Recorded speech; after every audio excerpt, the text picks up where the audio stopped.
할렐루야. 우리 하나님께서 우리를 사랑하시는 줄로 믿습니다. 지난 여름 무척이나 덥고 힘든 시간들이었습니다. 하나님께서 잘 이기고 승리할 수 있도록 역사하심을 감사하고, 이제 결실의 계절을 맞이하게 하셨는데, 영적으로 육적으로 우리 모든 삶에 아름다운 열매로 보상해 주시고, 하나님 은혜 안에서 주어진 사명을 더 잘 감당할 수 있도록 역사하실 줄로 믿습니다. 오늘은 시편 119편 말씀 중에 네 번째로 9번째 단락부터 11번째 단락까지의 말씀을 상고하면서 은혜를 나누도록 하겠습니다. 9번째 단락은 모든 절이 히브리어 알파벳 테트로 시작하고, 10번째 단락은 요드로 시작하고, 11번째 단락은 카프로 시작합니다.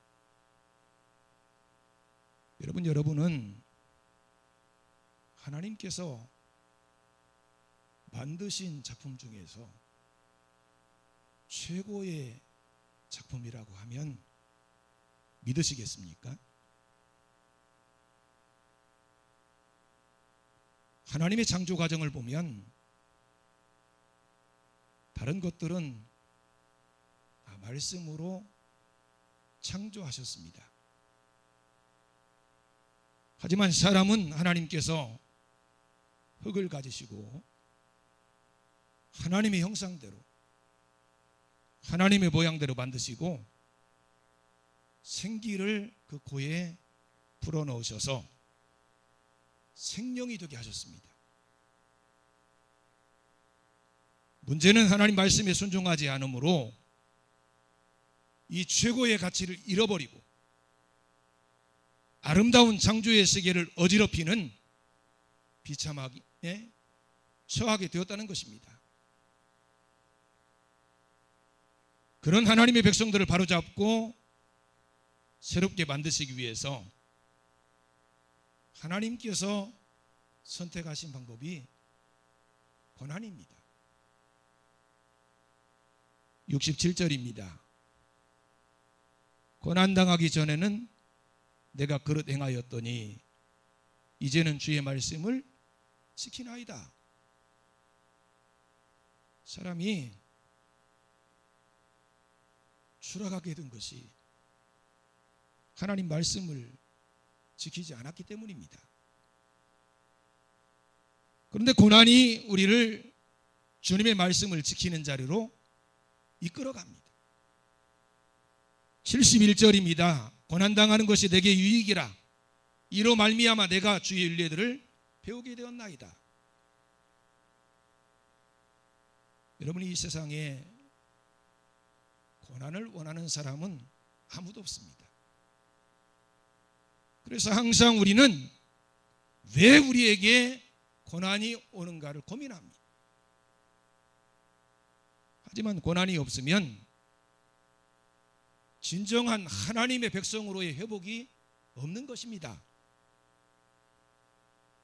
여러분, 우리에게 고난이 왜 필요한 것입니까? 우리 안에 자리 잡고 있는 죄 때문이에요. 그 죄가 우리를 완악하게 하고 교만하게 만듭니다. 하나님을 거역하며 하나님 말씀대로 살지 못하게 합니다. 그런데 고난이 하나님 앞에서 우리를 겸손하게 하고 죄를 떠나서 하나님 말씀대로 살아가게 하는 것입니다. 고난당하고 나면 자기가 얼마나 보잘것없는 존재인지 깨닫게 됩니다. 만약 어떤 사람이 죽을 병에 걸려서 병상에 누워있다고 가정해 봅시다. 이제는 그렇게 믿고 의지했던 자기 자신이 뒷걸로 돌아가는 것입니다. 여러분, 사는 것과 죽는 것의 차이는 한 발의 차이예요. 주변의 사람들이 끊임없이 죽고 있는데 자기는 아니라고 생각합니다. 심지어 어린 아이들도, 젊고 건강한 사람도, 모든 것을 쥐락펴락하는 권세를 가진 자도 죽습니다. 그런데 어떻게 자신은 죽지 않는다고 장담할 수 있습니까? 죽음의 문턱에 서면 그 사실을 깨닫게 됩니다. 그제서야 비로소 절대자이신 하나님 앞에 복종해야 하는 존재임을 깨닫는 거예요. 하나님께서 코만 막아도 당장 죽을 수밖에 없는 존재임을 깨닫고 나면 교만하게 살아왔던 삶을 회개하게 됩니다. 그리고 이것이 새로운 인생의 출발점, 신앙의 출발점이 됩니다. 여러분, 피조물이 해야 할 일은 창조주 하나님의 말씀에 대한 절대적인 순종이에요. 근데 어려움을 당하지 않으면 하나님 말씀 붙들지 않습니다. 그래서 절대적 위기를 통해서 하나님의 말씀을 붙들게 하시는 것입니다. 우리가 고난당하면 겉으로는 어려움을 당하지만 속으로는 성령으로 말미암은 하나님의 사랑이 우리 마음에 부어집니다. 그래서 그때부터 하나님이 나의 하나님이 되십니다.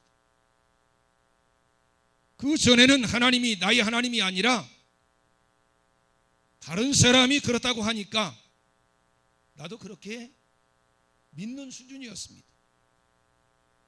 하지만 살아계신 하나님을 만나고 나면 그 하나님이 나의 하나님이심을 깨닫게 됩니다.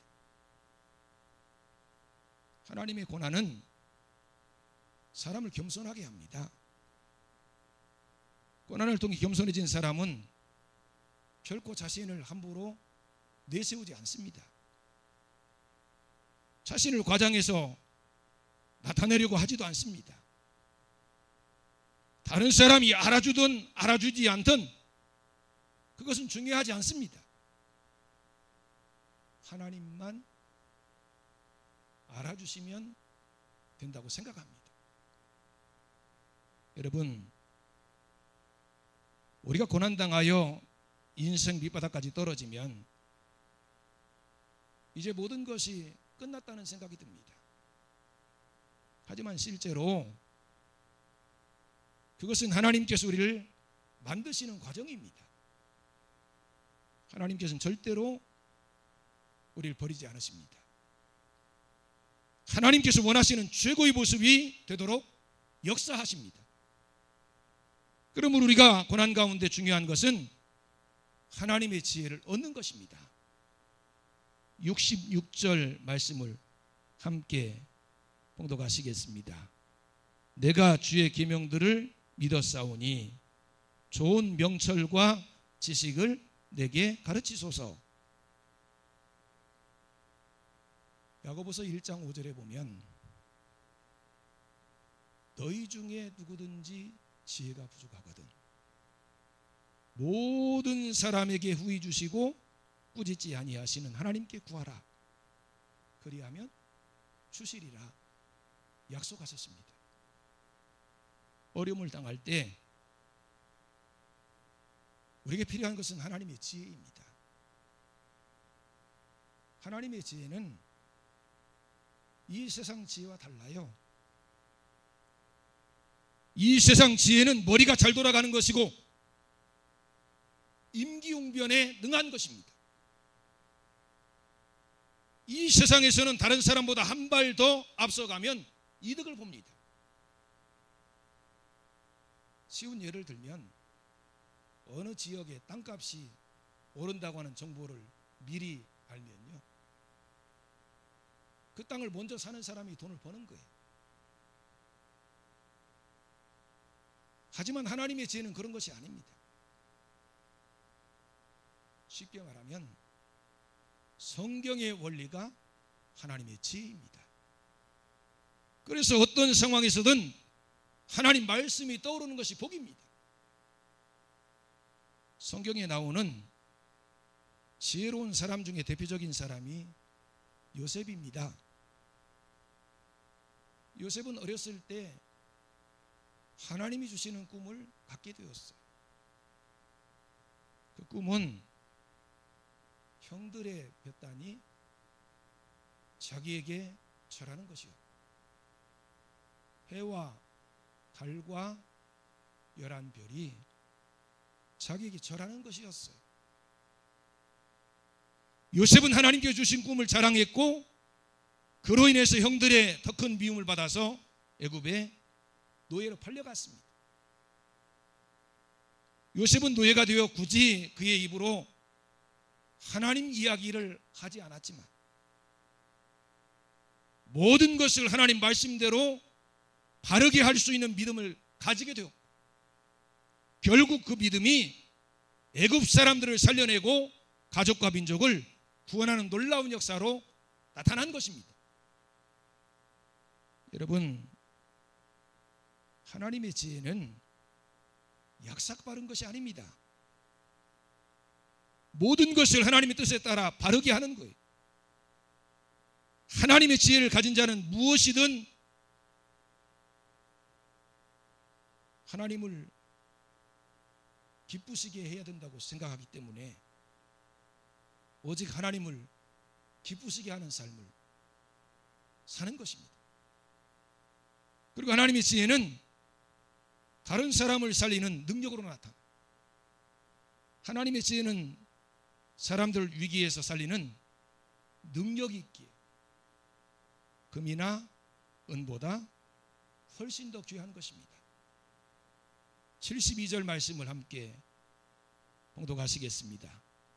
주의 입의 법이 내게는 천천금원보다 좋으니이다.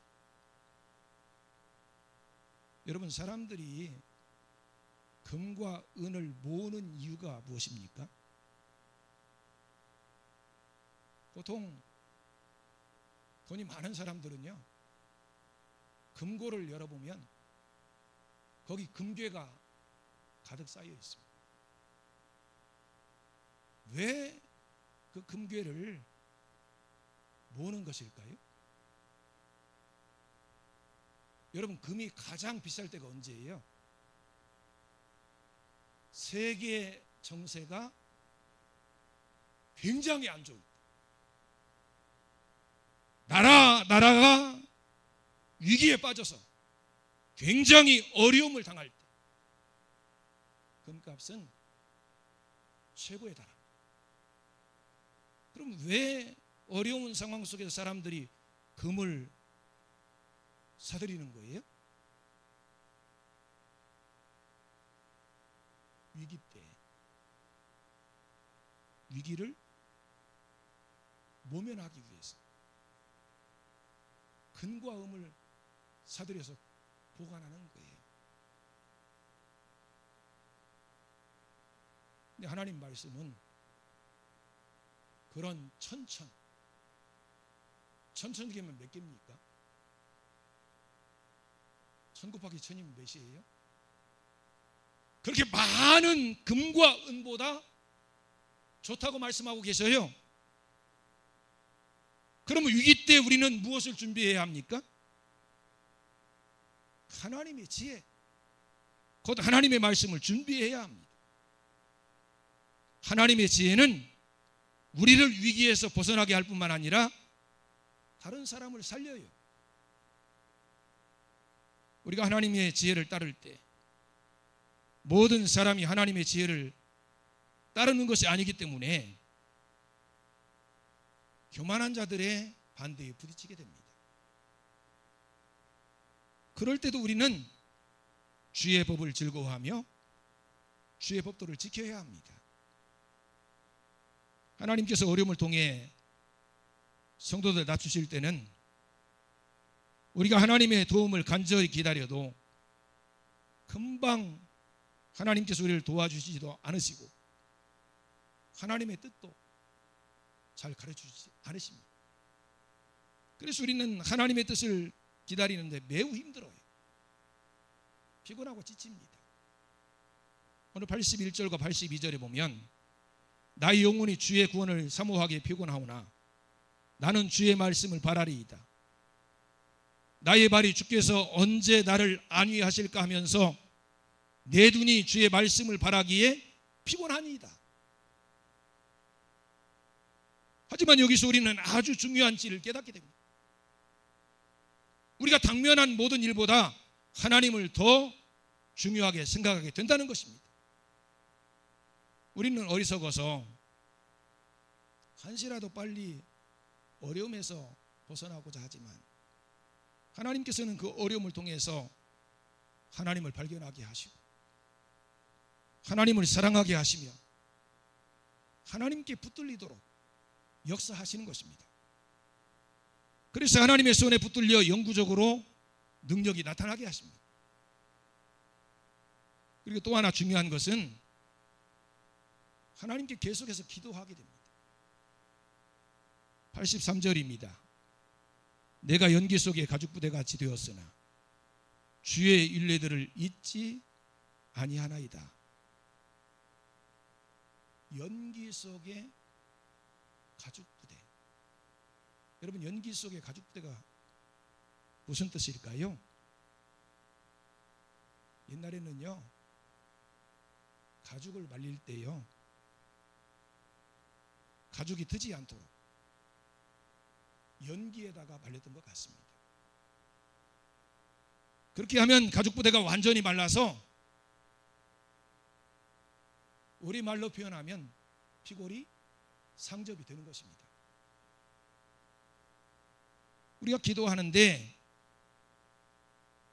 하나님의 응답이 없으면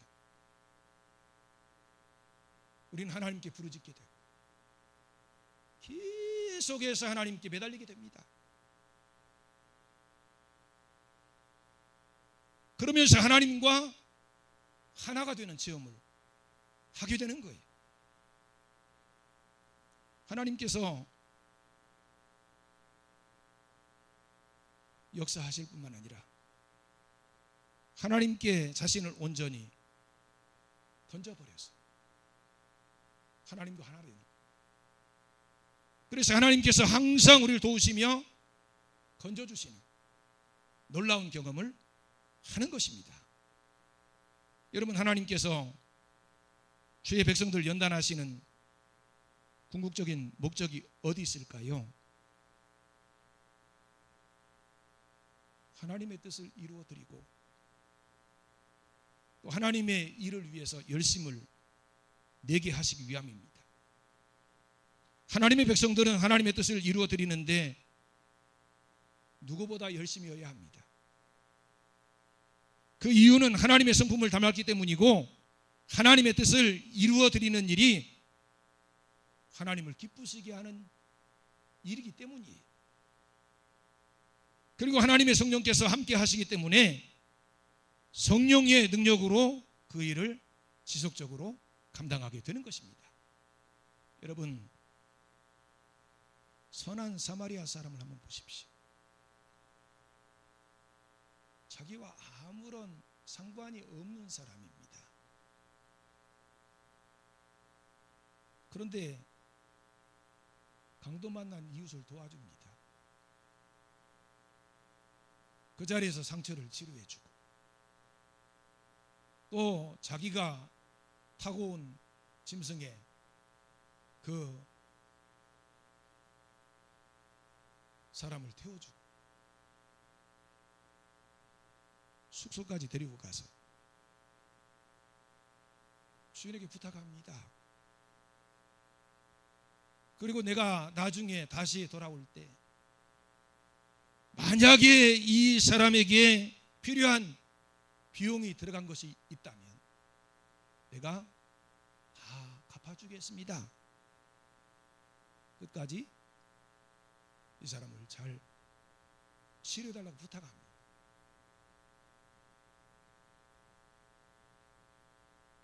여러분, 하나님의 말씀은 생명의 말씀입니다. 우리가 하나님 말씀을 따라가기 위해 받는 고난을 통과할 때 주님과 교회를 위해서 제대로 일할 수 있게 됩니다. 하나님께서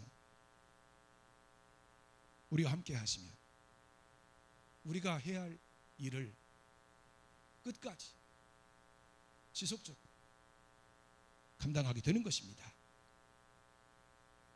고난을 통해서 겸손을 배우고 하나님의 뜻에 열심을 다하는 성도가 되시기를 주님의 이름으로 축원합니다. 기도하시겠습니다. 하나님의 사랑권을 감사합니다. 우리는 하나님의 최고의 작품인 줄 믿습니다. 하나님만 섬기며 하나님 말씀대로 살게 하시고 하나님께 영광 돌리며 하나님의 뜻을 이루어가게 해주시옵소서. 우리가 살아가는 동안 만나는 모든 고난의 비밀을 깨닫게 해주시고 고난을 통해 우리의 죄를 발견하고 회개하게 하시며 하나님 앞에 겸손하게 하시고 하나님의 뜻에 열심을 다하는 삶을 살게 해주시옵소서. 예수님 이름으로 기도합니다. 아멘.